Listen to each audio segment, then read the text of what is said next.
na lobby bozawana obi peuple congolais na comprendre que batebe ba internet sika ponga na rota la image na bieza kala ba jeune ouvira ba kangi ba infiltrer mo ouvira vigilance ça non pe la population rebelle à côté à so population yambié nande ba soda so ba boira mandoki na Bukavu nde ba kotaka bata Bukavu ba yamba bote pour spéculer information le côté na moi bato bela agitation oh ba jeune de ba kangi ba infiltrer ba ngaba cha ba bombe ya la guerre est finie boye ba so eloko sati ba pesi bango délai agitation ya place kutu ba zu ba tongini na moni ba tu palpite VPM dans lobby intérieur lobby alingi sous ba gyrophare te ba makelele pa mapamba et ça ba décision na ese minomola la po ouvira na ça c'est kabino laboratoire makasi mikolo ba pesi en Steve Wembi so boyebi te mta sala eloko wana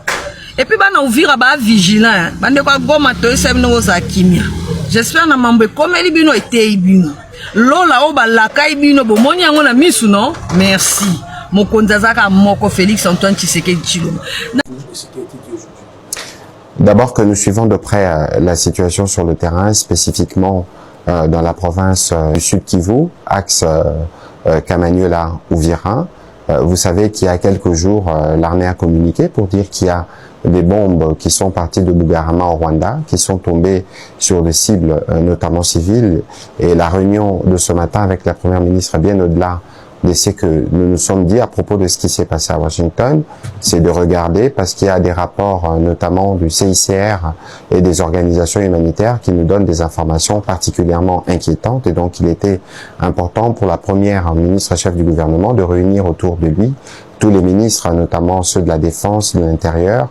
pour voir comment on répond efficacement à cette situation. Mais ici, c'est qu'il faut noter, parce que nous parlions de Washington justement, que comme le président de la République le disait hier au cours de son allocution devant la nation, le Rwanda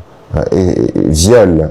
impunément l'accord que nous avions convenu ou signé à Washington il y a quelques jours. Ce n'est plus simplement violer l'accord que nous avons signé, mais c'est aller vers la régionalisation du conflit, parce qu'il est évident que le Rwanda prend le Burundi aussi en cible, au-delà des actes qui sont posés en République démocratique du Congo. C'est ici aussi les lieux d'interpeller les médiateurs pour que, dans le cadre de ce qui avait été convenu, puisse peser de son poids pour que la paix puisse restaurer, pour que le Rwanda puisse s'arranger, parce que, comme je vous le disais tout à l'heure, la situation humanitaire est particulièrement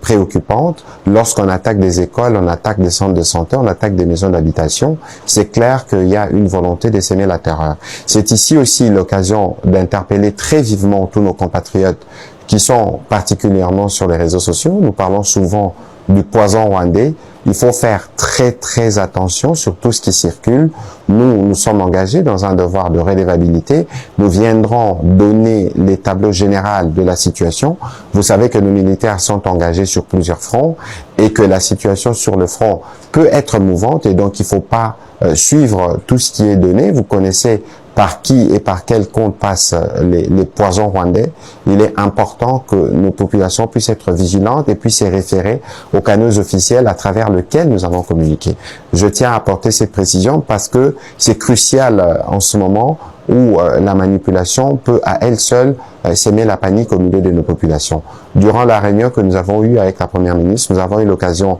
d'échanger notamment avec le gouverneur de province et différents services provinciaux qui sont particulièrement mobilisés pour suivre pas à pas et nous tenir au courant de la situation sur le terrain. Donc, le moment venu, nous y reviendrons. L'accord n'est pas respecté justement parce que c'est de la responsabilité du président rwandais. Je viens de vous dire que le Rwanda veut régionaliser la guerre, parce que l'objectif, c'est plus seulement les territoires congolais, l'objectif c'est clairement le Burundi. Et donc il est évident qu'une telle posture contrarie totalement toutes les déclarations qui ont été faites devant l'émissaire américain il n'y a même pas encore une semaine. C'est pour ça que le médiateur est particulièrement interpellé pour voir dans quelle mesure on peut mettre fin à toutes ces attitudes inutilement belliqueuses du Rwanda.